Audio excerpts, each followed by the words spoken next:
ಮೈಸೂರು ಅವರಿಗೆ ಪ್ರೀತಿ ಪೂರ್ವಕವಾಗಿ ಸ್ವಾಗತವನ್ನ ಕೋರ್ತಾ ಈ ಒಂದು ಕಾರ್ಯಕ್ರಮದ ಉದ್ದೇಶ ಮತ್ತೆ ಬಸವಣ್ಣನವರ ಬಗ್ಗೆ ಆದರ್ಶ ತತ್ವ ಚಿಂತನೆಗಳ ಕುರಿತು ಮಾತನಾಡಬೇಕೆಂದು ಅವರಲ್ಲಿ ಪ್ರೀತಿ ಪೂರ್ವಕವಾಗಿ ಕೇಳಿಕೊಳ್ತೇನೆ.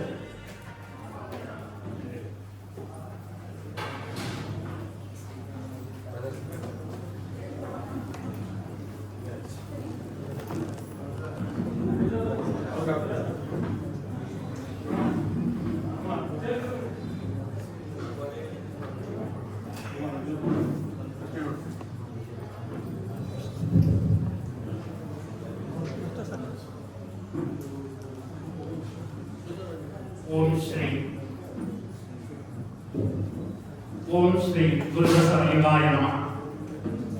ಬಸವನ ಬೆಳಗ್ಗೆ ಎಲ್ಲಾಡಿ ಬಂದೆ, ಭಾರತವೆಲ್ಲ ಸುತ್ತಾಡಿ ಬಂದೆ. ಬೆವರಿನ ಹಗೆಯಲ್ಲಿ ಬೊಮ್ಮವ ತೋರಿಸಿ, ಕಾಯಕದಲ್ಲಿ ಕೈಲಾಸ ತೋರಿಸಿ, ವೃತ್ತಿಯ ಮುಖಕ್ಕೆ ಹೊಸಕಳೆ ಬರೆಸಿ, ಕಸುಬಿನ ಕಿಳ್ಳೆಯ ಕಲಂಕ ಬಿಡಿಸಿ, ದುಡಿಮೆಯ ದೇವರ ದೇಗುಲದಲ್ಲಿ ನರ್ತಿಸಿ ಬಂದೆ, ಕೀರ್ತಿಸಿ ಬಂದೆ. ಬಸವನ ಬೆಳಗ್ಗೆ ಎಲ್ಲಿಗೆ ಮುಂದೆ, ವಿಶ್ವವೆಲ್ಲವೂ ನನ್ನದೇ. Shri Vishwaguru cooperative society limited Madavalli ಇವರು ಗಾಯತ್ರಿ ಮಂದಿರದಲ್ಲಿ ವಿಶ್ವಗುರು ಕರ್ನಾಟಕದ ಸಾಂಸ್ಕೃತಿಕ ನಾಯಕ ಬಸವಣ್ಣನವರ ಜಯಂತಿಯನ್ನ ಶ್ರದ್ಧಾಪೂರ್ವಕವಾಗಿ ಆಚರಣೆಯನ್ನ ಮಾಡ್ತಾ ಇದ್ದಾರೆ. ಈ ಒಂದು ಕಾರ್ಯಕ್ರಮದ ದಿವ್ಯ ಸಾನ್ನಿಧ್ಯವನ್ನ ದಯಪಾಲಿಸಿರುವಂತಹ ಪೂಜ್ಯ ಶ್ರೀ ನಿಶ್ಚಲಾನಂದ ಸ್ವಾಮೀಜಿಗಳು ವಿಶ್ವ ಒಕ್ಕಲಿಗರ ಮಹಾಸಂಸ್ಥಾನ ಮಠ ಕೆಂಗೇರಿ ಬೆಂಗಳೂರು ಇವರಿಗೆ ಶರಣಾರ್ಥಿಗಳನ್ನ ಸಮರ್ಪಿಸಿ ಮತ್ತು ನಮ್ಮ ಬಸವಣ್ಣನವರ ಕಾರ್ಯಕ್ಷೇತ್ರವಾದಂತಹ ಬಸವ ಕಲ್ಯಾಣದ ಅಲ್ಲಮ ಪ್ರಭುದೇವರ ಪೀಠದ ಅಧ್ಯಕ್ಷರಾಗಿರುವಂತಹ ಶ್ರೀ ಬಸವಲಿಂಗ ಸ್ವಾಮೀಜಿಗಳವರಿಗೂ ಭಕ್ತಿಪೂರ್ವಕ ಶರಣಾರ್ಥಿಗಳನ್ನ ಸಮರ್ಪಿಸಿ ಈ ಒಂದು ಕಾರ್ಯಕ್ರಮವನ್ನು ಉದ್ಘಾಟನೆಯನ್ನ ಮಾಡಿಕೊಳ್ಳುವಂತಹ ಡಾಕ್ಟರ್ ಆರ್ ಶಿವಕುಮಾರ್ ದಂಡಿನಾರವರಿಗೆ, ಅಧ್ಯಕ್ಷತೆಯನ್ನು ವಹಿಸಿರುವಂತಹ ಶ್ರೀ ಎಂ ಜಿ ರಂಗಸ್ವಾಮಿರವರಿಗೆ, ಮುಖ್ಯ ಅತಿಥಿಗಳಾಗಿರುವಂತಹ ಶ್ರೀ ಎಂ ರಾಮಕೃಷ್ಣರವರಿಗೆ, ಕೆ ಎಸ್ ಪ್ರಕಾಶ್ ರವರಿಗೆ, ಡಿ ಕೃಷ್ಣೇಗೌಡರವರಿಗೆ, ವೀರಭದ್ರಪ್ಪರವರಿಗೆ, ಮಾಲಾರವರಿಗೆ ಮತ್ತೆ ನನ್ನೊಟ್ಟಿಗೆ ಒಂದು ಉಪನ್ಯಾಸವನ್ನ ಮುಂದುವರೆದ ಭಾಗವನ್ನ ನೀಡಲು ಬಂದಿರುವಂತಹ ನನ್ನ ಧರ್ಮಪತ್ನಿ ರೂಪಾ ಕುಮಾರಸ್ವಾಮಿಯವರಿಗೆ, ವೇದಿಕೆಯಲ್ಲಿರುವಂತಹ ಎಲ್ಲ ಗಣ್ಯರಿಗೆ, ಈ ಕಾರ್ಯಕ್ರಮವನ್ನ ಕಣ್ತುಂಬಿಕೊಳ್ಳುತ್ತಿರುವಂತಹ ಮನ ತುಂಬಿಕೊಳ್ಳುತ್ತಿರುವಂತಹ ತಮಗೆಲ್ಲರಿಗೂ ಕೂಡ ಭಕ್ತಿಪೂರ್ವಕ ಶರಣಾರ್ಥಿಗಳು. ನಾವು ಈ ದಿನ ವಿಶ್ವಗುರು ಕೋಆಪರೇಟಿವ್ ಸೊಸೈಟಿ ಲಿಮಿಟೆಡ್ ಅಲ್ಲಿ ಬಸವ ಜಯಂತಿಯನ್ನು ಆಚರಣೆ ಮಾಡ್ತಾ ಇದ್ದೀವಿ. ಮೊದಲ ಬಾರಿಗೆ ಎಲ್ಲಿ ಬಸವ ಜಯಂತಿ ಆಚರಣೆ ಆಯಿತು ಅನ್ನೋದು ನಿಮಗೆ ಕುತೂಹಲ ಇರಬಹುದು. ವಿಶ್ವದಲ್ಲಿ ಪ್ರಥಮ ಬಾರಿಗೆ ಎಲ್ಲಿ ಬಸವ ಜಯಂತಿ ಆಚರಣೆ ಆಯಿತು ಅಂದಾಗ ಅದನ್ನು ಕೇಳಿದ್ರೆ ಒಂದು ರೀತಿ ಮನಸ್ಸು ಮೈ ರೋಮಾಂಚನ ಆಗುತ್ತೆ. ನಮ್ಮ ಕರ್ನಾಟಕದ ಗಾಂಧಿ ಅಂತೆ ಕರೆಯಲ್ಪಡುವಂತಹ ಹರ್ಡೇಕರ್ ಮಂಜಪ್ಪನವರು ವಚನಗಳನ್ನ ಅಧ್ಯಯನ ಮಾಡ್ತಾ ಇದ್ದಾರೆ. ಅಧ್ಯಯನ ಮಾಡುವಾಗ ಅವರಿಗೆ ವಿಶ್ವಗುರು ಬಸವಣ್ಣನವರ ಒಂದು ವಚನ ಕಣ್ಣಿಗೆ ಬೀಳುತ್ತೆ. ಆ ವಚನ ಯಾವುದೆಂದರೆ, ದಾಸಿ ಪುತ್ರನಾಗಲಿ ವೇಶ್ಯ ಪುತ್ರನಾಗಲಿ ಶಿವ ದೀಕ್ಷೆಯಾದ ಬಳಿಕ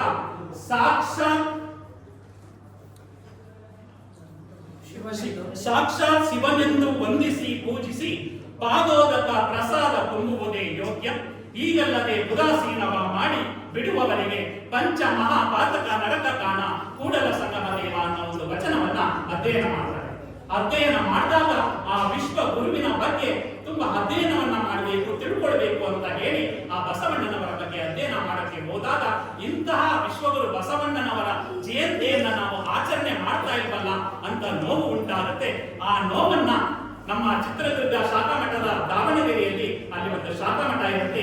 ಆ ಶಾಖಾಮಠದಲ್ಲಿ ಮಲ್ಲಿಕಾರ್ಜುನ ಸ್ವಾಮಿಗಳವರ ಹತ್ರ ತಮ್ಮ ನಿವೇದನೆಯನ್ನ ಹೇಳಿಕೊಂಡಾಗ ಮೊದಲ ಬಾರಿಗೆ ದಾವಣಗೆರೆಯಲ್ಲಿ 1913ರಲ್ಲಿ ವಿಶ್ವಗುರು ಕರ್ನಾಟಕದ ಸಾಂಸ್ಕೃತಿಕ ನಾಯಕ ಬಸವಣ್ಣನವರ ಜಯಂತಿಯನ್ನ ಆಚರಣೆ ಮಾಡ್ತಾರೆ. ಅಂದಿನಿಂದ ಇಂದಿನವರೆಗೂ ಕೂಡ ನಾವು ಬಸವಣ್ಣನವರ ಜಯಂತಿಯನ್ನ ಆಚರಣೆ ಮಾಡ್ತಾ ಇದ್ದೇವೆ. ಅದರ ಒಂದು ಪೀಠಿಕೆ ತಮಗೆ ಇರಲಿ ಅಂತ ಈ ಒಂದು ಉದ್ದೇಶವನ್ನ ಹೇಳೋದಕ್ಕೆ ಈ ಒಂದು ಶರಣರ ಜಯಂತಿಯನ್ನು ಯಾಕೆ ಆಚರಣೆ ಮಾಡಬೇಕು? ನಾವೆಲ್ಲ ಇಷ್ಟೊಂದು ಕೆಲಸವನ್ನ ಬಿಟ್ಟು ನಾವಿಲ್ಲಿಗೆ ಬಂದಿದ್ದೀವಿ, ಸ್ವಾಮೀಜಿಗಳು ಬಂದಿದ್ದಾರೆ, ನೀವೆಲ್ಲ ಬಂದಿದ್ದೀರ. ಇದರಿಂದ ಒಂದು ಉಪಯೋಗ ಇರಬೇಕಲ್ವಾ? ಊಟ ಮಾಡೋದ್ರೂ ಕೂಡ ಉಪಯೋಗ ಇರುತ್ತೆ, ಯಾಕಂದ್ರೆ ನಾವು ಚಲನಶೀಲವಾಗಿ ನಡೆದಾಡಬೇಕು ಅನ್ನೋ ಉದ್ದೇಶ. ಹಾಗೆ ಈ ಒಂದು ಬಸವ ಜಯಂತಿಯನ್ನು ಆಚರಣೆ ಮಾಡಬೇಕಾದ ಒಂದು ಉದ್ದೇಶ ಇದೆಯಲ್ಲ, ಅದಕ್ಕೆ ನಮ್ಮ ಚಿನ್ಮಯ ಚನ್ನಬಸವಣ್ಣ ಹೇಳಿದ್ದಾರೆ, ಮಂಡೆ ಮಾಸಿದಡೆ ಮಹಾ ಮಜ್ಜನವ ಮಾಡುವುದು, ವಸ್ತ್ರ ಮಾಸ ಮಡಿವಾಳರಿಗೆ ಕೊಬ್ಬುದು ಮನದ ಮೈಲಿಗೆಯ ತೊಳೆಯಬೇಕಾದರೆ ಕೂಡಲ ಚನ್ನ ಸಂಗಯ್ಯನ ಶರಣರ ಅನುಭವ ಮಾಡಿ. ತುಂಬಾ ಅದ್ಭುತವಾದಂತಹ ವಚನ. ಮಂಡೆ ನಮ್ಮ ತಲೆ ಕೊಳಕಾದ್ರೆ ಏನ್ ಮಾಡ್ತೀವಿ? ಮಹಾಮಜ್ಜನ ಮಾಡ್ತೀವಿ. ತಲೆಯಿಂದ ಸ್ನಾನ ಮಾಡ್ತೀವಿ, ಅದನ್ನು ಮಹಾಮಜ್ಜನ ಅಂತ ಕರೀತೀವಿ. ವಸ್ತ್ರ ಮಾಸಿದರೆ, ವಸ್ತ್ರ ಕೊಳಕಾದ್ರೆ ಮಡಿವಾಳರಿಗೆ ಕೊಟ್ಟು ಅಥವಾ ನಾವು ಅದನ್ನು ಸ್ವಚ್ಛ ಮಾಡ್ಕೋತೀವಿ. ಆದ್ರೆ ಮನದ ಮೈಲಿಗೆ ಆಗುತ್ತಲ್ಲ, ನೋಡಬಾರದನ್ನ ನೋಡ್ತೀವಿ ಪ್ರಪಂಚದಲ್ಲಿ, ಬೆಳಗಿನ ಪ್ರಪಂಚ, ಕೇಳಬಾರದನ್ನ ಕೇಳ್ತೀವಿ. ಆಗ ಮನದ ಮೈಲಿಗೆ ಆಗುತ್ತಲ್ಲ, ಆ ಮನದ ಮೈಲಿಗೆಯನ್ನ ಹೋಗಲಾಡಿಸಲು ಕೂಡಲ ಚನ್ನ ಸಂಗನ ಶರಣರ ಅನುಭವ ಮಾಡುವುದು ಅಂತ ಹೇಳ್ತಾರೆ. ಅಂತಹ ಒಂದು ಶರಣರ ಅನುಭವ ಮಾಡುವಂತಹ, ಅನುಭವವನ್ನ ಕೇಳುವಂತಹ ಒಂದು ವಿಶ್ವಗುರು ಬಸವಣ್ಣನವರ ಜಯಂತಿಯನ್ನ ಈ ದಿನ ನಮ್ಮ ಮಳವಳ್ಳಿಯ ಗಾಯತ್ರಿ ಮಂದಿರದಲ್ಲಿ ಆಚರಿಸ್ತಾ ಇರುವಂತದ್ದು ತುಂಬಾ ಖುಷಿ ಕೊಡುವಂತಹ ವಿಚಾರ ಅಂತ ನಾನಾದ್ರೂ ಭಾವಿಸ್ತೇನೆ. ಬಂಧುಗಳೇ, ಇಲ್ಲಿ ನಾವು ಬಸವಣ್ಣನವರ ವಚನವನ್ನ ಹೇಳ್ತಾ ಇದ್ದೀವಿ, ಅಕ್ಕ ಮಹಾದೇವಿಯವರ ವಚನವನ್ನ ಹೇಳ್ತಾ ಇದ್ದೀವಿ, ಚನ್ನಬಸವಣ್ಣನವರ ವಚನವನ್ನ ಹೇಳ್ತಾ ಇದ್ದೀವಿ ಅಂದ್ರೆ ಕೇವಲ ನಾವು ಹೇಳೋರು ಮಾತ್ರ ಆಗಬಾರ್ದು, ಅವರ ಒಂದು ತತ್ವವನ್ನ ಆಚರಣೆ ಮಾಡುವಂತವರು ಕೂಡ ನಾವು ಆಗ್ಬೇಕು. ಈಗ ಇಲ್ಲಿ ಬಸವಣ್ಣನವರು ವಚನವನ್ನ ಹೇಳ್ತಾ ಇದ್ದೀವಿ ಅಂದ್ರೆ ಬಸವಣ್ಣನವರ ಪ್ರತಿನಿಧಿಯಾಗಿ ಆ ವಚನ ಬರ್ತಾ ಇದೆ, ಆ ವಚನವನ್ನ ಜೀವನದಲ್ಲಿ ಅಳವಡಿಸಿಕೊಳ್ಬೇಕು ಅನ್ನೋದು ನಮ್ಮ ಉದ್ದೇಶ ಆಗ್ಬೇಕು.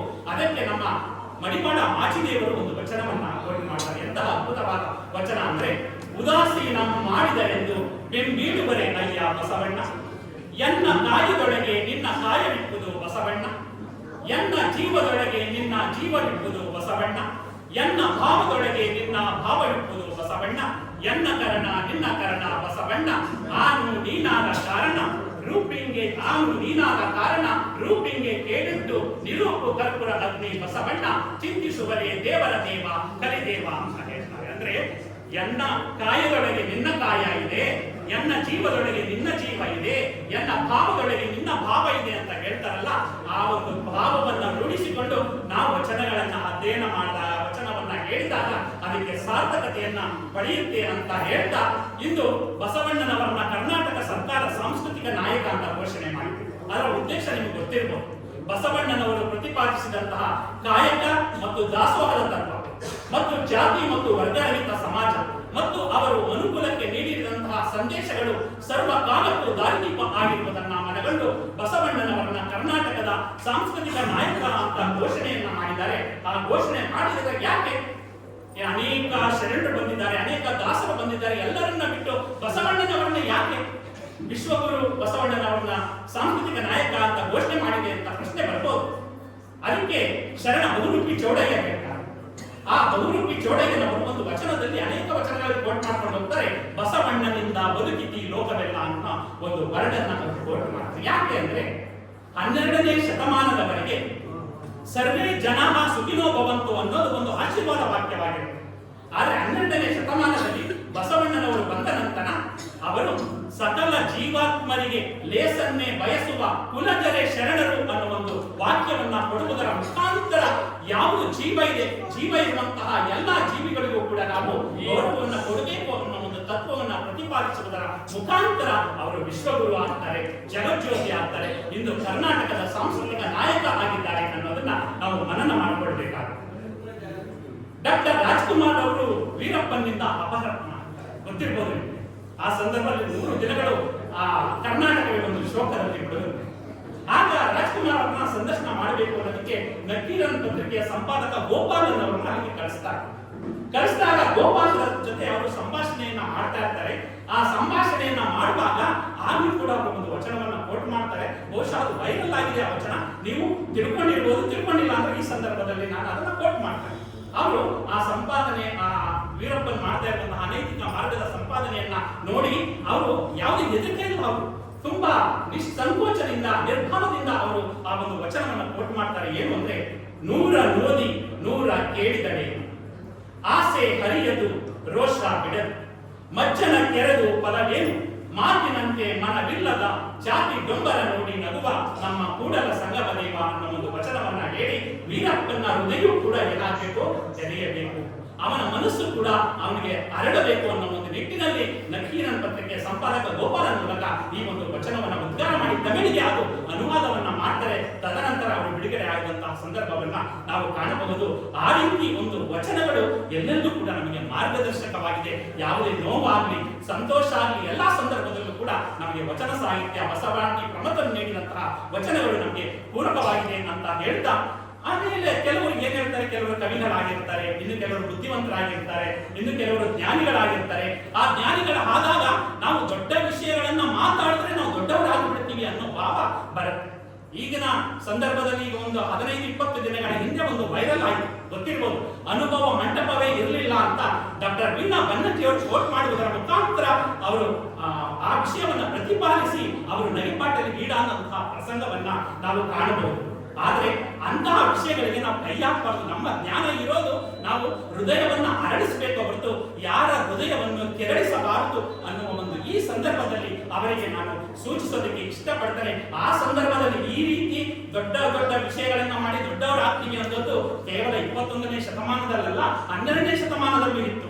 ಅದಕ್ಕೆ ನಮ್ಮ ಚಿನ್ಮಯ ಜ್ಞಾನಿ ಚನ್ನಬಸವಣ್ಣವರು ಹೇಳ್ತಾರೆ, ಇಂತಹ ಕವಿಗಳಿಗೆ ಜ್ಞಾನಿಗಳಿಗೆ ಅವರು ಕೇಳುವಂತಹ ವಚನ, ಕವಿತ್ವ ಸಾಧಕರೆಲ್ಲ ಕಳವಳಿಸಿ ಹೋದರು, ವಿದ್ಯಾ ಸಾಧಕರೆಲ್ಲ ಬುದ್ಧಿಗೆಟ್ಟರು, ತತ್ವ ಸಾಧಕರೆಲ್ಲ ಭಕ್ತಿಹೀನರಾದರು, ಲಿಂಗ ಸಾಧಕರೆಲ್ಲ ಭೂಪಾಲಕರಾದರು, ಕೂಡಲ ಚನ್ನ ಸಂಗಮ ದೇವ ನಿಮ್ಮ ಬಸವಣ್ಣ ಜಂಗಮ ಸಾಧಕನಾಗಿ ಸ್ವಯಂ ಲಿಂಗವಾದನು ಅಂತ ಹೇಳ್ತಾರೆ. ಅಂದ್ರೆ ಜಂಗಮ ಸಾಧಕರಾಗಿ ಬಸವಣ್ಣನವರು ಸ್ವಯಂ ಲಿಂಗವಾಗ್ತಾರೆ. ಕವಿಗಳೆಲ್ಲ ಕಳವಳಿಸಿ ಹೊರಟೋಗ್ತಾರೆ. ಯಾರು ವಿದ್ಯೆಯನ್ನ ಸಾಧನೆ ಮಾಡಿದೆ ಅಂತಾರೆ ಅವರು ಬುದ್ಧಿಗೆಡ್ತಾರೆ, ತತ್ವ ಸಾಧನೆ ಮಾಡಿದೆ ಅಂದವರು ಭಕ್ತಿಹೀನರಾಗ್ತಾರೆ, ಲಿಂಗ ಸಾಧಕರು ಕೂಡ ಭೂಭಾರಕರಾಗ್ತಾರೆ.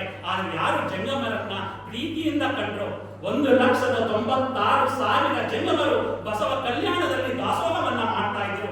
ಅನುಭವ ಮಂಟಪದಲ್ಲಿ 770 ಅಮರ ಗಣಗಳು ಅಲ್ಲಿ ಚರ್ಚೆಯಲ್ಲಿ ಭಾಗವಹಿಸ್ತಾ ಇದ್ರು. ಅಂದ್ರೆ ಅದಕ್ಕೆ ಬಸವಣ್ಣನವರು ಸ್ವಯಂ ಲಿಂಗ ಆಗ್ತಾರೆ. ಇವತ್ತು ಜಗಜ್ಯೋತಿಯಲ್ಲಿ ನಾವೆಲ್ಲ ಅವರ ಆಚರಣೆ ಮಾಡ್ತಾ ಇದೀವಿ, ಅವರ ತತ್ವಗಳನ್ನ ಅಪ್ಕೊಳ್ತಾ ಇದೀವಿ, ಒಪ್ಕೊಳ್ತಾ ಇದೀವಿ. ಅಂದ್ರೆ ಇದೇ ಒಂದು ಪ್ರಮುಖವಾದ ಉದ್ದೇಶ ಅಂತ ಹೇಳ್ತಾ ಇವೆಲ್ಲವನ್ನ ನಾವು ಜೀವನದಲ್ಲಿ ಅಳವಡಿಸಿಕೊಳ್ಬೇಕು ಬಂಧುಗಳೇ. ಈ ಸಂದರ್ಭದಲ್ಲಿ ನನಗೆ ಒಂದು ದೃಷ್ಟಾಂತ ನೆನಪಿಗೆ ಬರುತ್ತೆ. ಉತ್ತರ ಪ್ರದೇಶದ ಲಕ್ನೋ ಸ್ಥಳ, ಅದು ಎಷ್ಟು ಅಂದ್ರೆ ಜ್ಞಾನವಂತರು ಮತ್ತು ಒಂದು ಸಿರಿವಂತರ ಆಗಿರುವಂತವರು ನಾವು ನಮ್ಮ ಪ್ರತಿಷ್ಠೆಗೋಸ್ಕರ ಮಕ್ಕಳನ್ನ ಅಮೆರಿಕ, ಆಸ್ಟ್ರೇಲಿಯಾ, ನ್ಯೂಜಿಲೆಂಡ್ಗೆ ಕಳಿಸಿ ನಾವು ಇಲ್ಲಿ ಕಾಲರನ್ನ ಇದು ಮಾಡ್ಕೊಳ್ತೀವಿ. ನನ್ನ ಮಗ ಅಮೆರಿಕಾದಲ್ಲಿದ್ದಾನೆ, ನನ್ನ ಮಗ ಆಸ್ಟ್ರೇಲಿಯಾದಲ್ಲಿದ್ದಾನೆ ಅಂತ ಹೇಳ್ತಾರೆ. ಉತ್ತರ ಪ್ರದೇಶ ಲಕ್ನೋ ಘಟನೆ ಈಗ ಒಂದು ವಾರದ ಹಿಂದೆ ವಾಟ್ಸ್ಆಪ್ ಅಲ್ಲಿ ಹರಿದಾಡ್ತು, ನೋಡಿರ್ಬೋದು. ಅವರು ಮಿಲಿಟರಿಯಲ್ಲಿ ಕರ್ನಲ್ ಆಗಿರ್ತಾರೆ.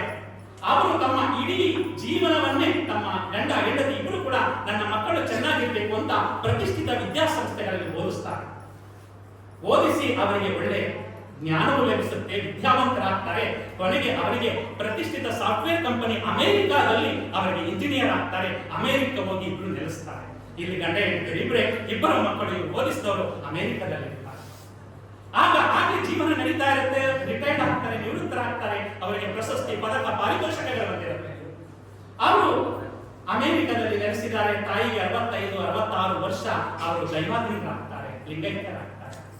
ಆ ಸಂದರ್ಭದಲ್ಲಿ ಆ ತಂದೆ ಅವರಿಗೆ ಮೆಸೇಜ್ ಅನ್ನು ಕೊಡ್ತಾರೆ, ನಿಮ್ಮ ತಾಯಿ ತೀರೋಗಿದ್ದಾರಪ್ಪ, ಇಬ್ರು ಬಂದ್ಬಿಡಿ ಅಂದಾಗ ಆ ಇಬ್ಬರು ಮಕ್ಕಳಲ್ಲಿ ಒಬ್ಬ ಕಿರಿಮಗ ಬರ್ತಾನೆ. ಇನ್ನೇನು ಅವರನ್ನ ಅಂತ್ಯಕ್ರಿಯೆ ಮಾಡಬೇಕು. ಅಂತ್ಯಕ್ರಿಯೆ ಮಾಡೋದಕ್ಕೆ ಹೋದಾಗ ಇನ್ನೇನು ನಮ್ಮ ಅಪ್ಪ ಕೇಳ್ತಾರೆ, ಅಪ್ಪ ನೀನ್ ಬಂದಲ್ಲ ಅಣ್ಣ ಗಿಟ್ಟಿ ಅಂದಾಗ ಗೊತ್ತಿಲ್ಲ. ಆಮೇಲೆ ಫೋನಲ್ಲಿ ಮಾತಾಡ್ಕೊಂಡಿರ್ತಾರೆ. ಅಪ್ಪ ಅಣ್ಣ ಈ ರೀತಿ ಹೇಳಿದ, ನಮ್ಗಿಬ್ರಿದ್ದಾರೆ ಅಂದ್ರೆ ತಂದೆ ಇದ್ದಾರೆ, ತಾಯಿ ಇದ್ದಾರೆ. ತಾಯಿ ಸತ್ತೋದಾಗ ನೀನು ಹೋಗು, ತಂದೆ ಸತ್ತೋದಾಗ ನಾನು ಹೋಗ್ತೀನಿ ಅಂತ ಅದಕ್ಕೆ ನಾನು ಬಂದಿದ್ದೀನಿ ಅಂದಾಗ ಅವರ ಹೃದಯ ಏನಾಗಿರ್ಬೇಕು. ಆ ತಂದೆ ಅಷ್ಟು ವರ್ಷಗಳು ಬೆಳೆಸಿದಂತಹ ಆ ಮಕ್ಕಳು ಅವ್ರು ಮಾಡಿದಂತಹ ಹಾರೈಕೆ, ಅವರು ತೋರಿಸಿದಂತಹ ಪ್ರೀತಿಗೆ ಎಲ್ಲಿ ಬೆಲೆ ಇದೆ ಅನ್ನೋದನ್ನ ನಾವು ಅರ್ಥ ಮಾಡಿಕೊಳ್ಳಬೇಕಾಗುತ್ತೆ. ಆಗ ಅವರು ಒಂದು 5 ನಿಮಿಷ ಬರ್ತೀನಿ ಅಂತ ಒಂದು ಕೊಠಡಿಗೆ ಹೋಗ್ತಾರೆ. ಕೊಠಡಿಗೆ ಹೋದ ನಂತರ ಅಲ್ಲಿ ಒಂದು ಪತ್ರವನ್ನು ಬರೀತಾರೆ ಕಿರಿಯ ಮಗನೇ, ನನಗೆ ಸರ್ಕಾರ ಪಾರಿತೋಷಕಗಳನ್ನು ಕೊಟ್ಟಿದೆ, ಎಲ್ಲವನ್ನು ಕೊಟ್ಟಿದೆ, ಅದೆಲ್ಲವನ್ನು ಸರ್ಕಾರಕ್ಕೆ ಹಿಂದಿರುಗಿಸು. ನನ್ನ ಮನೆಯಲ್ಲಿ ಹಣ ಇದೆ, ಆ ಇರುವಂತಹ ಹಣವನ್ನು ನಮ್ಮ ಮನೆಯಲ್ಲಿ ಕೆಲಸ ಮಾಡ್ತಾ ಇದ್ರಲ್ಲ ಆ ಕೆಲಸದವರಿಗೆ ಕೊಡು. ಠೇವಣಿ ಇಟ್ಟಿದ್ದೀನಿ, ಆ ಠೇವಣಿಯಲ್ಲಿ ಅರ್ಧ ಠೇವಣಿಯನ್ನ ವೃದ್ಧಾಶ್ರಮಗಳನ್ನ ನಡೆಸ್ತಾ ಇದ್ರಲ್ಲ ಆ ವೃದ್ಧಾಶ್ರಮಕ್ಕೆ ಕೊಡು.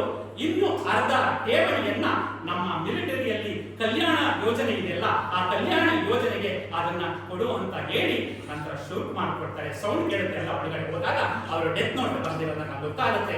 ಎಲ್ಲರಿಗೂ ಕೂಡ ಒಂದು ಕರುಳು ಹಿಂಡಿದಂತಹ ಅನುಭವ ಆಗುತ್ತೆ. ಅದಕ್ಕೆ ನಾವು ವಿಶೇಷವಾದಂತಹ ಸಂದರ್ಭ ಅಂದ್ರೆ ಮೋಳಿಗೆ ಮಾರಯ್ಯ ಅಂತ ಬರ್ತಾರೆ. ಈ ಸಂದರ್ಭವನ್ನ ನೆನೆಸ್ಕೊಂಡ್ರೆ ವಚನಗಳೇ ಅದಕ್ಕೆ ಉದಾಹರಣೆಗಳಾಗುತ್ತೆ. ಮೋಳಿಗೆ ಮಾರಯ್ಯ ಕಾಶ್ಮೀರದಿಂದ ಬಂದಿರ್ತಾರೆ.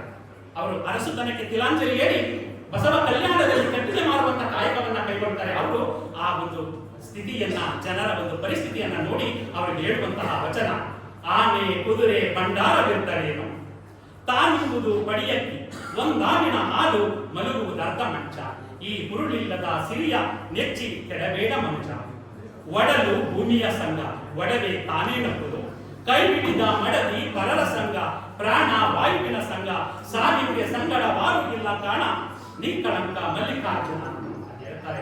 ಎಂತಹ ಅದ್ಭುತವಾದ ವಚನ ಅಲ್ಲ. ನಾವು ಏನು ಆನೆ ಕುದುರೆ ಆ ಮಹಾರಾಜರನ್ನ ಕುರಿತು ಬಸವಣ್ಣ ಅವರ ಒಂದು ತತ್ವವನ್ನು ಆಕರ್ಷಿತರಾಗಿ ಮೋಳಿಗೆ ಮಾರಯ್ಯ ಹೇಳ್ತಾರೆ.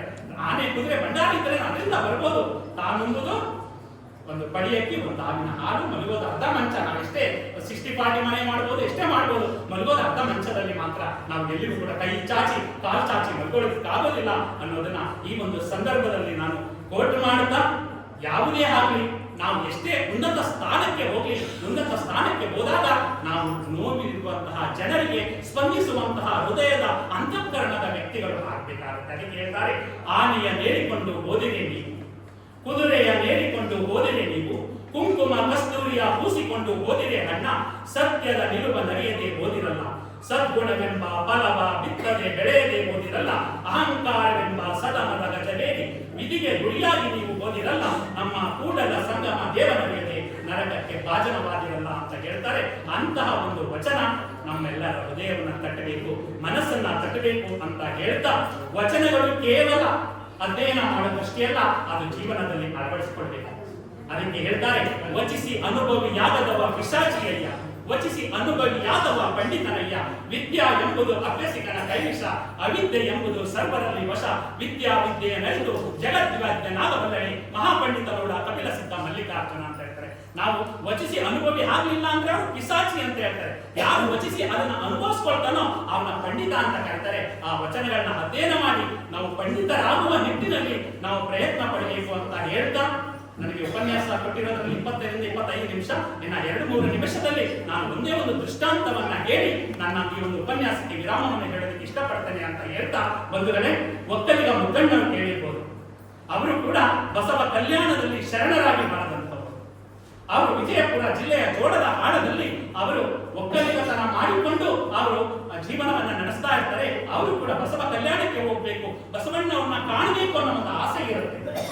ಆ ಸಂದರ್ಭದಲ್ಲಿ ಬಸವಣ್ಣನವರೇ ಅವರು ಆ ಜೋಳದ ಹಾಡ ಗ್ರಾಮಕ್ಕೆ ಅವರು ಒಂದು ಧರ್ಮ ಪರ್ಯಟನವಾಗಿ ಧರ್ಮ ಪ್ರಸಾರವನ್ನ ಮಾಡೋದಕ್ಕೆ ಬರ್ತಾ ಇರ್ತಾರೆ. ಬರಬೇಕಾದ್ರೆ ಆ ಒಂದು ಮಾರ್ಗದಲ್ಲಿ ಒಂದು ಜಮೀನು ಇರುತ್ತೆ. ಜಮೀನಲ್ಲಿ ಬಿಸಿಲಿನ ಜಾವ ಇಲ್ಲಿ 12 ಗಂಟೆ, ಅಲ್ಲಿ ಅವರಿಗೆ ಆಯಾಸ ಆದಂಗಾಗುತ್ತೆ ಕುದುರೆಗೆ.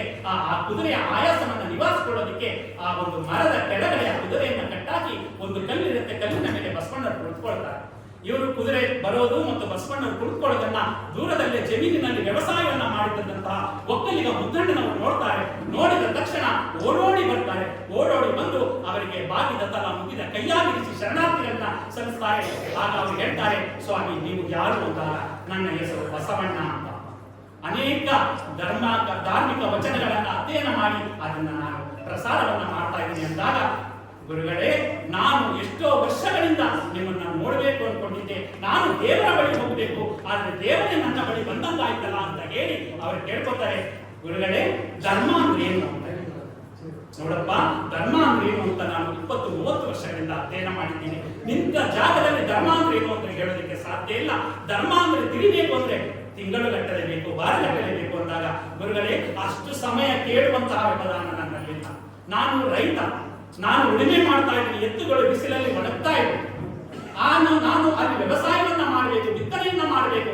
ಆದ್ದರಿಂದ 2 ಮಾತುಗಳಲ್ಲಿ ಧರ್ಮ ಅಂದ್ರೆ ಏನು ಅಂತ ಹೇಳಿ ಅಂದಾಗ ಆ ಬಸವಣ್ಣವರಿಗೆ ಸಂತೋಷ ಆಗುತ್ತೆ. ಇಂತಹ ಗಟ್ಟಿ ಶಿಷ್ಯ ನನಗೆ ಇದುವರೆಗೆ ಸಿಕ್ಕಿರಲಿಲ್ವಲ್ಲ ಅಂತ ಮನಸ್ಸಿನಲ್ಲಿ ಸಂತೋಷವನ್ನ ಪಟ್ಕೊಂಡು ಅವ್ರು ಹೇಳ್ತಾರೆ ಒಂದು ವಚನ: ದಯವಿಲ್ಲದ ಧರ್ಮವದ್ಯಾವುದಯ್ಯ, ದಯವಿರಬೇಕು ಸಕಲ ಪ್ರಾಣಿಗಳೆಲ್ಲರಲ್ಲಿ, ದಯವೇ ಧರ್ಮದ ಮೂಲವಯ್ಯ, ಕೂಡಲ ಸಂಗಯ್ಯ ನಂತಲ್ಲ ದೊಲ್ಲನಯ್ಯ ಅನ್ನೋ ಒಂದು ವಚನವನ್ನ ಹೇಳಿದ ತಕ್ಷಣ ತಕ್ಷಣ ಅವರ ಹೃದಯ ಹರಡಿತು. ಆ ಕಡೆಯಿಂದ ಬರಬೇಕಾದ್ರೆ ಬಾರುಕೋಲನ್ನ ಇಟ್ಕೊಂಡು ಬಂದಿರ್ತಾರೆ. ಆ ಬಾರುಕೋಲನ್ನ ಬಿಸಾಡ್ತಾರೆ. ಬಾರುಕೋಲನ್ನ ಬಿಸಾಡಿ ಆ ಬಸವಣ್ಣನವರಿಗೆ ಶರಣಾರ್ಥಿಗಳನ್ನ ಸಮರ್ಪಿಸಿ ಈ ಕಡೆಯಿಂದ ಅವರು ಹೋಗಬೇಕಾದ್ರೆ ಹೂವಿನ ರೀತಿಯ ಹಗುರವಾದ ಹೆಜ್ಜೆಯನ್ನ ಹಾಕಿ ಹೋಗ್ತಾರೆ. ಶತ್ರು ಮಿತ್ರನೆನ್ನದೆ ಪ್ರತಿಯೊಬ್ಬರನ್ನು ಕೂಡ ಪ್ರೀತಿಯ ಮಕರಂದದಲ್ಲಿ ಅತ್ತಿ ತೆಗೆಯಬೇಕು, ಇದೇ ಧರ್ಮ ಸರ್ವಸ್ವ ಅನ್ನೋದನ್ನ ತಿಳ್ಕೊಂಡು ಅವರು ಎತ್ತುಗಳಿಗೆ ಅಲ್ಲಿವರೆಗೆ ಬಾರುಕೋಲಲ್ಲಿ ಬಡಿತಾ ಇರ್ತಾರೆ. ಆ ಎತ್ತುಗಳನ್ನು ಎದೆಗೆ ಹಚ್ಚಿಕೊಂಡು ಪ್ರೀತಿಯ ವರ್ಷವನ್ನ ಕರೀತಾರೆ, ಪ್ರೀತಿಯ ಮಳೆಯನ್ನ ಕರೀತಾರೆ. ಅವರು ಕೂಡ ವಚನಕಾರರಾಗಿ ರೂಪುಗೊಂಡು ಬಸವ ಕಲ್ಯಾಣಕ್ಕೆ ಹೋಗ್ತಾರೆ. ಅವರು ಹೇಳುವಂತಹ ವಚನ ಅದ್ಭುತವಾದ ವಚನ. ಅಂಗವೇ ಭೂಮಿಯಾಗಿ, ಲಿಂಗವೇ ಬೆಳೆಯಾಗಿ, ವಿಶ್ವಾಸವೆಂಬ ಭತ್ತವನಿದು ಉಂಟು ಸುಖಿಯಾಗಿರಬೇಕೆಂದ ಕಾಮ ಭೀಮ ಜೀವದನ ಬೆಳೆಯ. ಅಂಗವೇ ಭೂಮಿ ಆಗ್ಬೇಕು ಅಂದ್ರೆ ನಮ್ಮ ದೇಹವೇ ಏನಾಗಬೇಕು? ದೇವಾಲಯ ಆಗ್ಬೇಕು. ಲಿಂಗವೇ ಬೆಳೆಯಾಗಬೇಕು. ಅವರು ಕೊಟ್ಟಂತಹ ಇಷ್ಟಲಿಂಗ ಅದು ಬೆಳೆಯಾಗಬೇಕು. ಆ ಲಿಂಗದ ಮೇಲೆ ವಿಶ್ವಾಸ ಅನ್ನೋ ಒಂದು ಭತ್ತ ಬಲಿದು ಅದನ್ನ ಉಂಟು ಸುಖಿಯಾಗಿರಬೇಕೆಂದ ಕಾಮ ಭೀಮ ಜೀವದನ ದೊಡೆಯ ಅನ್ನೋ ಒಂದು ವಚನ ಎಷ್ಟು ಅದ್ಭುತವಾಗಿದೆ. ಆ ವಚನವನ್ನ ಕೇಳಿ ನಾವು ಪ್ರತಿಯೊಬ್ಬರನ್ನು ಕೂಡ ದಯೆಯನ್ನ ರೂಢಿಸಿಕೊಳ್ಳೋಣ. ಇಂದಿನ ಕಾಲಘಟ್ಟದಲ್ಲಿ ಈ ದಯವೇ ಧರ್ಮದ ಮೂಲವಯ್ಯ ಅನ್ನೋ ಒಂದು ವಚನಕ್ಕೆ ಒಂದು ಅರ್ಥಗರ್ಭಿತವಾದಂತಹ ಮಾಹಿತಿ ಇದೆ, ಮೌಲ್ಯ ಇದೆ ಅಂತ ಹೇಳ್ತಾ ಕೊನೆಯದಾಗಿ ಬಸವಣ್ಣನವರು ಕೊಡುವಂತಹ ಪ್ರತಿಯೊಂದು ವಚನವೂ ಕೂಡ ಕಥೆಯ ರೂಪದಲ್ಲಿ ನಮಗೆ ಭಾಸ ಆಗುತ್ತೆ. ಅವ್ರು ಹೇಳ್ತಾನೆ, ಹಾದರಕ್ಕೆ ಹೋದಡೆ ಕಳ್ಳದಮ್ಮವಾಯಿತು, ಹಾಡು ಗೋಡೆಗೆ ಹೋದಡೆ ಚೇಳುವುರಿತ್ತು, ಅಬ್ಬರವ ಕೇಳಿ ತಳವಾರ ಗುಡ್ಡ ಸೀರೆ ಸುರಿದ, ನಾಚಿ ಹೋದಡೆ ಮನೆಯ ಗಂಡ ಬಾರನೆತ್ತಿದ, ಅರಸು ಕೂಡಲ ಸಂಗಮ ದೇವ ದಂಡವ ಕೊಂಡ ಅಂತ ಕೇವಲ 5 ಸಾಲಿನ ವಚನದಲ್ಲಿ ಒಂದು ಕಥೆಯನ್ನು ಹೇಳ್ಬಿಡ್ತಾರೆ. ಈ ಕಥೆ ನಿಮ್ಗೆ ಅರ್ಥ ಆಯ್ತು ಅನ್ಕೊಂಡಿದ್ದೀನಿ. ಹಾದರಕ್ಕೆ ಹೋದರೆ ಕಳ್ಳದಮ್ಮವಾಯಿತು, ಮದುವೆ ಆಗಿದೆ. ಮದುವೆ ಆಗ್ಬಿಟ್ಟು ಬೇರೆ ಒಬ್ಬ ಹಿರಿಯನ ಜೊತೆಗೆ ಹೋಗ್ಬೇಕು ಅನ್ಕೊಂಡಾಗ ಆ ಕಳ್ಳದಮ್ಮ ಆಗುತ್ತೆ ಅಂದ್ರೆ ಅವಳು ಹಿರಿಯದ ನಾಣ್ಯವಾಗ್ತಾಳೆ. ಕಳ್ಳದಮ್ಮ ಅಂದ್ರೆ ಕಳ್ಳ ನಾಣ್ಯವಾಗ್ತಾಳೆ. ಹಾಡು ಗೋಡೆಗೆ ಹೋದರೆ ಚೇಳುರಿತ್ತು, ಆಗ ಹಿರಿಯನ್ನ ಕೂಡೋದಿಕ್ಕೆ ಅವಳು ಹಾಡು ಗೋಡೆಗೆ ಹೋಗ್ತಾಳೆ. ಆ ಹಾಡು ಗೋಡೆಗೆ ಆ ಹಿರಿಯ ಬರ್ತಾನೆ, ಇನ್ನೇನು ಅವನನ್ನ ಮಾತನಾಡಿಸ್ಬೇಕು ಅಂದಾಗ ಹಾಡು ಗೋಡೆಯಲ್ಲಿರುವಂತಹ ಚೇಳು ಅವಳನ್ನ ಕಳೆದು ಬಿಡುತ್ತೆ. ಕಚ್ಚಿದಾಗ ಆ ಹಿರಿಯ ಏನ್ ಮಾಡ್ತಾನೆ? ಬಿಟ್ಟು ಓಡ್ಬಿಡ್ತಾನೆ. ಆಗ ಅಲ್ಲಿ ತಳವಾರ ಇರ್ತಾನಲ್ಲ, ಅಬ್ಬರವ ಕೇಳಿ ತಳವಾರ ಪುಟ್ಟ ಸೀರೆಯ ಸುರಿದ. ಆ ಅಬ್ಬರವನ್ನ ಕೇಳ್ತಾನೆ, ತಳವಾರ ಬಂದು ಅವಳನ್ನ ಒಡವೆ ಕೇಳ್ತಾನೆ. ಒಡವೆ ಕೊಡಲ್ಲ ಅಂದಾಗ ಅವಳ ಸೀರೆಯನ್ನು ಏನ್ ಮಾಡ್ತಾನೆ? ಕಸಿದುಕೊಳ್ತಾನೆ. ನಾಚಿಕೆ ಆಗುತ್ತೆ. ನಾಚಿಕೆ ಆದಾಗ ಅವಳು ಹೇಳ್ತಾರೆ ಮುಂದಿನ ವಚನ, ಇದೇನು ನನ್ನ ಕಥೆಯಲ್ಲ, ಪುರಾಣ ಹೇಳ್ತಾ ಇರೋದು, ವಚನಾದೇಶವಾಗಿ ಹೇಳ್ತಾ ಇರೋದು. ನಾಚಿ ಹೋದರೆ ಮನೆಯ ಗಂಡ ಬೆನ್ನ ಬಾರ ನಿಂತಿದ. ನಾಚಿಕೆ ಆಗ್ಬಿಡುತ್ತೆ, ಸೀರೆ ಹೋಯ್ತಲ್ಲ ಅಂತ ಮನೆ ಹತ್ರ ಹೋಗ್ತಾಳೆ. ಮನೆಯ ಗಂಡ ನೋಡ್ತಾನೆ. ಗಂಟೆ ನೋಡಿದಾಗ ಅವನ ಬೆನ್ನ ಬಾರುಕೋಲಲ್ಲಿ ಹೊಡಿತಾಳೆ. ಹೊಡೆದಿ ಆ ಮಹಾರಾಜನಿಗೆ ಸುದ್ದಿ ಹೋಗುತ್ತೆ, ಅರಸು ಕೂಡಲ ಸಂಗಮ ದೇವ ದಂಡವ ಕೊಂಡ. ಆಗ ಕೂಡಲ ಸಂಗಮ ದೇವ ಅರಸು ಅವನೇನ್ ಮಾಡ್ತಾನೆ? ದಂಡವನ್ನ ಹಾಕ್ತಾನೆ. ಹಿಂಗೆ ನಾವು ಅನೈತಿಕ ಮಾರ್ಗವನ್ನ ಹಿಡಿದ್ರೆ ಏನೆಲ್ಲ ತೊಂದರೆ ಆಗುತ್ತೆ ಅಂತ 5 ಸಾಲಿನ ವಚನದಲ್ಲಿ ಒಂದು ವಿಶಾಲವಾದಂತಹ ಸಾಗರದಲ್ಲಿ ಸಾಸಿವೆಯನ್ನು ಅಡಗಿಸುವಂತಹ ಒಂದು ತತ್ವವನ್ನ ವಿಶ್ವಗುರು ಬಸವಣ್ಣನವರು ಕೊಟ್ಟಿದ್ದಾರೆ ಅಂತ ಹೇಳ್ತಾ, ಇನ್ನು ಅನೇಕರು ಮಾತನಾಡೋದಿದೆ, ಇನ್ನೂ ಅನೇಕ ವಿಷಯಗಳಿದೆ. ಆದರೆ ಮತ್ತೊಂದು ಸಂದರ್ಭದಲ್ಲಿ ಆ ವಿಚಾರಗಳನ್ನ ಪ್ರಸ್ತಾಪ ಮಾಡ್ತಾನೆ ಅಂತ ಹೇಳ್ತಾ, ಇವತ್ತು ವಿಶ್ವಗುರು ಕೋಆಪರೇಟಿವ್ ಸೊಸೈಟಿ ಲಿಮಿಟೆಡ್ ನ ಬಂಧುಗಳು ನಮ್ಮೆಲ್ಲರನ್ನು ಇಲ್ಲಿಗೆ ಕರೆಸಿ, ಮುಖ್ಯವಾಗಿ ನಮ್ಮ ಸಿದ್ದಲಿಂಗ ಸ್ವಾಮಿಯವರು ಮತ್ತು ಅಧ್ಯಕ್ಷರು ಮತ್ತೆ ನಮ್ಮ ಲಯನ್ಸ್ ಅಧ್ಯಕ್ಷರು ಇವರೆಲ್ಲ ಸೇರಿ ನಮ್ಮ ಮನೆಗೆ ಬಂದು ನಮ್ಮನ್ನು ಆಹ್ವಾನ ಮಾಡಿ, ನಿಮ್ಮ ಮರವಳ್ಳಿಯಲ್ಲಿ ಬಸವ ಜಯಂತಿಯನ್ನು ಆಚರಣೆ ಮಾಡ್ತಾ ಇದ್ದೀವಿ, 1-2 ನುಡಿಗಳನ್ನ ನುಡಿಬೇಕು ಅಂತ ಹೇಳಿದ್ರು. ಬಂದು ಅವರ ಪ್ರೀತಿಗೆ ಪಾತ್ರನಾಗಿ ಇಲ್ಲಿ ಕೆಲವು ವಿಚಾರಗಳನ್ನ ಇಲ್ಲಿ ಪ್ರಸ್ತಾಪ ಮಾಡಿದ್ದೇನೆ. ಇದೇನಾದ್ರೂ ನಿಮ್ಮ ಮನದ ಮೈಲಿಗೆಯನ್ನ ಹೋಗಲಾಡಿಸಿದ್ರೆ ನಾನು ಮಾತನಾಡೋದಕ್ಕೂ ಕೂಡ ಸಾರ್ಥಕ ಆಗುತ್ತೆ ಅಂತ ಹೇಳ್ತಾ, ಹೊರಡುವೆ ನಾನು ಹೊರಡುವೆ ಮುಂದೆ, ಬರುವುದು ವಿಶ್ವವು ನನ್ನಯ ಹಿಂದೆ, ಅವರಿವರೆಂಬೆನೆ ಎಲ್ಲರೂ ಒಂದೇ, ಎಲ್ಲರಿಗಿರುವನು ಒಬ್ಬನೇ ತಂದೆ, ಬರುವೆನು ಭೂಮಿಯನ್ನು ಬೆಳಗಿ, ಬಸವನ ಬೆಳಕೆ ಎಲ್ಲಾಡಿ ಬಂದೆ, ಭಾರತವೆಲ್ಲ ಸುತ್ತಾಡಿ ಬಂದೆ ಅಂತ ಹೇಳ್ತಾ, ಬಸವನ ಬೆಳಕು ಇಡೀ ವಿಶ್ವವನ್ನೇ ಸುತ್ತಾ ಇದೆ. ಅಂತ ವಿಶ್ವ ಬೆಳಕಿನಲ್ಲಿ ನಾವು ಆ ಬೆಳಕಿನಲ್ಲಿ ನಾವು ಪಾವನರಾಗೋಣ. ಇವತ್ತು ಬಸವ ಜಯಂತಿ ಆಚರಣೆ ಮಾಡೋದ್ರ ಮುಖಾಂತರ ನಮ್ಮೆಲ್ಲರ ಹೃದಯವನ್ನ ಗೆದ್ದಿರುವಂತಹ ಶ್ರೀ ವಿಶ್ವಗುರು ಹೆಸರೇ ವಿಶ್ವಗುರು ಅಂತ ಇದೆ. ಆ ವಿಶ್ವಗುರು ಬಸವ ಜಯಂತಿ ವಿಶ್ವಗುರು ಕೋಆಪರೇಟಿವ್ ಸೊಸೈಟಿ ಲಿಮಿಟೆಡ್ ಮಳವಳ್ಳಿಯಲ್ಲಿ ಅನ್ವರ್ಥವಾಗಿ ಆಚರಣೆ ಆಗ್ತಾ ಇರೋದು ನನ್ನ ಹೃದಯಕ್ಕೆ ತುಂಬಾ ಸಂತೋಷವನ್ನ ಕೊಟ್ಟಿದೆ ಅಂತ ಹೇಳ್ತಾ ನನ್ನ 1-2 ನುಡಿಗೆ ವಿರಾಮವನ್ನು ಹೇಳ್ತಾ ಇದ್ದೇನೆ. ಜೈ ಬಸವ, ಜೈ ಶರಣ.